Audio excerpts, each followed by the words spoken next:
The best heroes to solo queue to Grandmaster with in Overwatch. What makes a good solo queue hero is their ability to be versatile across a number of maps, and most importantly, to not rely upon their team to get the bulk of their value. In F tier, to nobody's surprise, I have two heroes. First one has to be Lifeweaver. I believe this guy has a 45% win rate in the metal ranks, and it drastically drops off up into GM. I don't even think anybody's achieved an unranked GM with this guy yet. He might be the worst hero in Overwatch history at this point, but expect some buffs to him soon. Next up, closely following Lifeweaver, I have Hog. Now, the devs know that Hog isn't a great pick in either solo queue or in team play environments, because Hog is going to be getting a rework in half a year, but for now, Hog is just not it. Now onto D tier. Starting off, I have Mercy. Mercy's value is directly dependent upon the competency of her DPS, which she can help with thanks to her damage boost, but she by herself doesn't really provide any value. It's why when people do unranked GMs on Mercy, they take forever to do. It's still doable though, unlike Lifeweaver.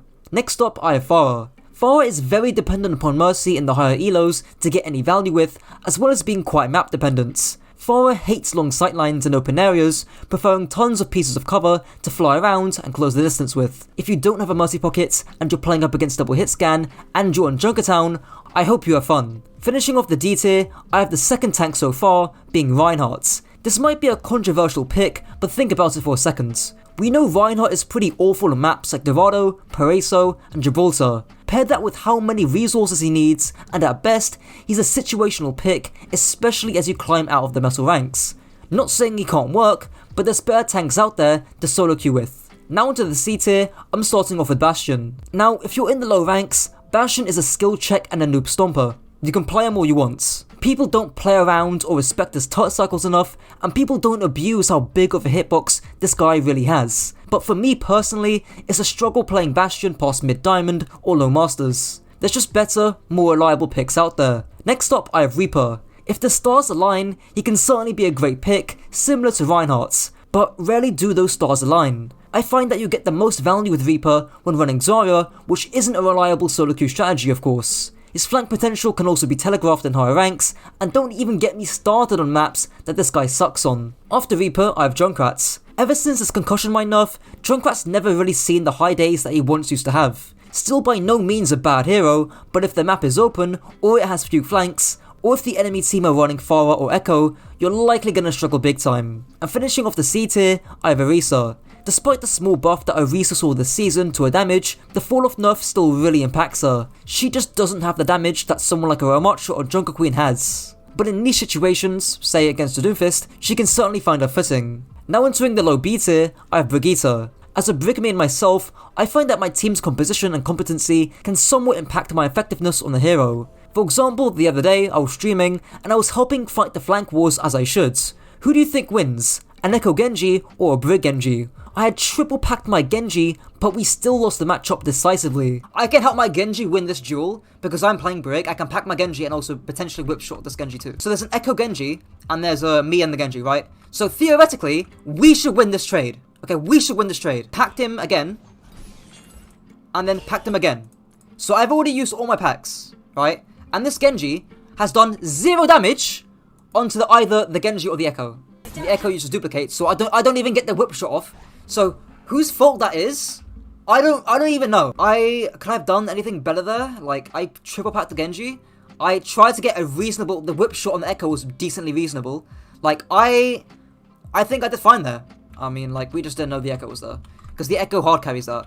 She hard carries the trade. With that being said, I still think Brig can hard carry with Rally, and generally speaking, as long as your DPS are fairly competent, she's still a strong hero to control flanks with. After Brig, I have Genji. If you're still super talented on Genji, you can make him work, but his peak value really comes from Nanoblade, as well as playing up against double sniper comps on mid-range maps. I just feel like Echo is the more consistent alternative most of the time. Next up, I have Sombra. If this was Overwatch 1, I'd definitely be putting her lower, but thanks to the damage increase you get from hack, and the ability to hack from invis of course, Sombra kinda gives Tracer a run for her money, being a lethal flanker. Coupled with the fact that Sombra has better range than Tracer, she's also pretty versatile. Issues come with just playing Tracer instead, because she has more individual carry potential, as well as issues that come with coordinating EMP.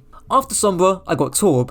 Torb is just the more unreliable version of Cassidy, powerful in the lower ranks where people don't know how to deal with the turrets, and of course, he's a great pick against the dive heavy stuff, but as soon as we start the discussion about range and consistent damage output, Torb loses out on his contemporaries. Similar to Bastion, he's hard to climb past Master with. Just off the Torb, I have Doomfist. He's currently a buggy mess at the moment, but excluding that, I just feel that there's too many things that align for Doom to work. In particular, the enemy composition and the map that you're playing on. He's also pretty squishy, meaning that you can't afford to be sloppy with your micro. Next up, I have Moira. Moira was a difficult one to place solely because of her two drastically different playstyles. She's got a more team-reliant one on heal-botting a group of teammates, and a more selfish, DPS-oriented one where she utilises her insane survivability as a support, and in other words, she goes full TikTok Moira. The reason why she isn't any higher is because I feel that Kiriko can do her job significantly better as well as offering more in terms of utility. After Moira, I have Mei.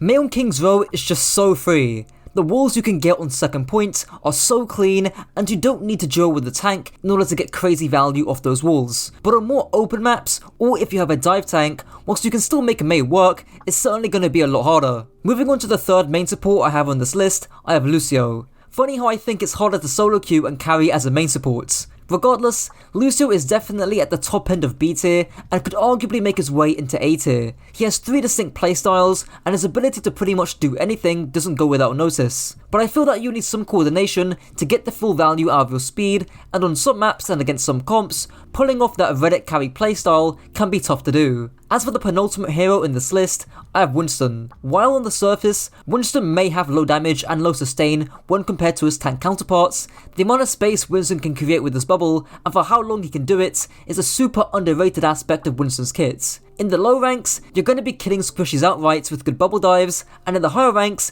your team is actually going to follow up on your bubble cycles, hopefully. Primal is also a good expression of individual skill. And lastly, in this tier, I have Ashe. I was tempted to put her in the tier above, but I feel like she's just too squishy on her own. She hasn't got the burst damage of Widowmaker, the versatility of Cassidy, and often reaches peak value when she has a Mercy or when she's on a long range map. Now entering the A tier, I have Symmetra. Really, it's a teleport that gives Symmetra the versatility to be played on a variety of different maps, even if they're not her best. Her right clicks are very underrated as well, alongside her turrets. You'd be surprised the amount of attention and kills she can get in her spam-oriented playstyle. After Sim, I have Sojourn. Sojourn has slowly become less reliant on Mercy to get her value, and we've seen that in the Overwatch League. They still combo well, but Sojourn's power is, no pun intended, in her power slide. That burst mobility and burst damage is just something that Ashe doesn't really have, allowing Sojourn to slide away from dives, whilst also allowing her to keep up the pace with brawl comps.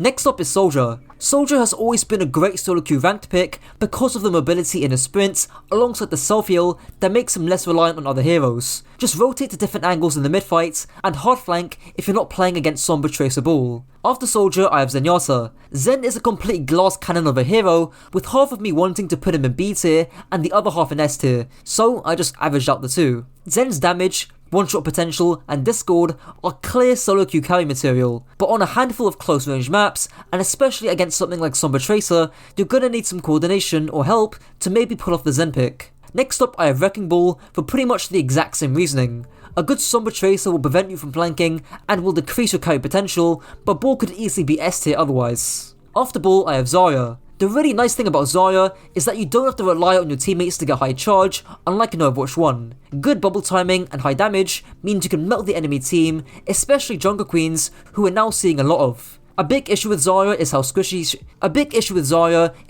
she can be, and on maps with high ground, she can be a struggle to play. But those issues are relatively minor, considering she's a top 3 tank in terms of damage. Following Zarya, I have Sigma. Sigma's increased range allows them to mark DPS from afar, whilst you either shoot them with your hyperspheres or shoot whatever's in front of you. Sigma's Flux is also very underrated, with your accretion also being a good defense tool in case someone tries to run up on you up close. Next up, I have Baptiste. Baptiste is super flexible, having the mobility, utility, damage, and healing all in his kits. The carry potential you have with Window 2 is also pretty insane for supports. The reason why he's not an S tier is that his utility is more defensive than offensive, especially when compared to Ana or Kiriko, and he obviously doesn't work well with any dive tanks. Barring that though, he's basically S tier. The third to last hero to be placed in A tier is Cassidy, a similar case to Baptiste in being a jack of all trades kind of hero. The reason why he's not S tier is just the self-sustain. Heroes above him in the S tier, as you'll see, just have more self-sustain to rely upon, whether it be something like a Tracer Recall or Kiriko Suzu. The penultimate hero I have is Echo. That Echo buff to her duplicate really affected her strength, because now in a single game, you're getting off at least 2 more duplicates. Thanks to her heightened mobility and burst damage when compared to Pharah 2, she doesn't really need a pharmacy to operate well or be effective. All she needs is some smart timing and cover usage. Her stickies and beam combo are also ridiculously powerful tools too. At the end of A tier, I have Ramattra. Only reason why he's not an S tier is because there's one other tank that I think is currently better than Ram in terms of doing this job, but Ram's always been very versatile and strong as a hero. He's got the range, damage and sustain that helps him hold his own in solo queue. Biggest issue I see is his lack of mobility, which is always going to be a hindrance to him on something like Gibraltar, but he does have the range of someone like a Reinhardt. Now entering the S tier, I have Widowmaker. Now, Widow obviously has her counters and Somber Tracer, similar to Zen, but her peaks and one-shot potential is just so much higher than Zen's. She's only really a throw pick on 1 or 2 maps, and it's really as simple as clicking heads for her half the time. After Widow, I have Ana. One big biotic grenade, and that can easily spell defeat for the enemy team, especially if they haven't got a Kiriko. She also has the only CC cooldown that supports have available to them, as well as a high healing output, but it's really the carry potential in her nade that drags her up to S tier. After Ana, I have Hanzo. Hanzo's one-shot potential, burst damage, and vertical mobility is kinda insane. He can safely take flanks with the Sonic and one-shot someone, intentionally or not. That threat of the one-shot is what makes him so scary to play against. Whilst he is weak against dive, that only really becomes a big threat past GM, of which you still have that one-shot potential onto heroes like Sombra and Tracer. The second to last tank I have in the S tier is D.Va. D.Va's of course a very versatile hero, and pretty good on almost every map in the game, barring linear brawly ones, or ones with insanely long sightlines. Even then, her ability to mark those carry DPS is like any other tank in the game. Her almost infinite skill ceiling also makes her a great solo queue choice to get good at. Now onto the last support I have in this tier, and it's Kiriko. Kiriko doesn't need to worry about her other support most of the time, and her ability to flank, two-shot someone with her kunai, and then just teleport away like nothing happens is insanely powerful. Kitsune Rush and Suzu are also great pieces of utility as well. The last DPS I have in this list is Tracer. She probably has the highest skill ceiling out of any hero in this entire game, and has very high individual carry potential. Her pulse bomb is mostly skill as well, and she's got highly complex micro and macro. If you play DPS and want a meta-proof hero to play, Tracer is your go-to. And lastly, I, of course, have to cover Jungle Queen. She's been an S tier pick ever since the array of buffs she received, especially the one to her Adrenaline Surge, making her charge Rampage insanely fast. I'm sure you've all seen the super clip of him just single-handedly dismantling an entire enemy team. A very key tip for Jungle Queen players out there is to not just toss your knife out there for no reason. Yes, it is a 6-second cooldown, but it is very important to land in order to get that edge in the Jungle Queen tank trade. And that's it for the video. Shout out to my tier 1 and tier 3 Patreons, and let me know your thoughts down below. Until next time.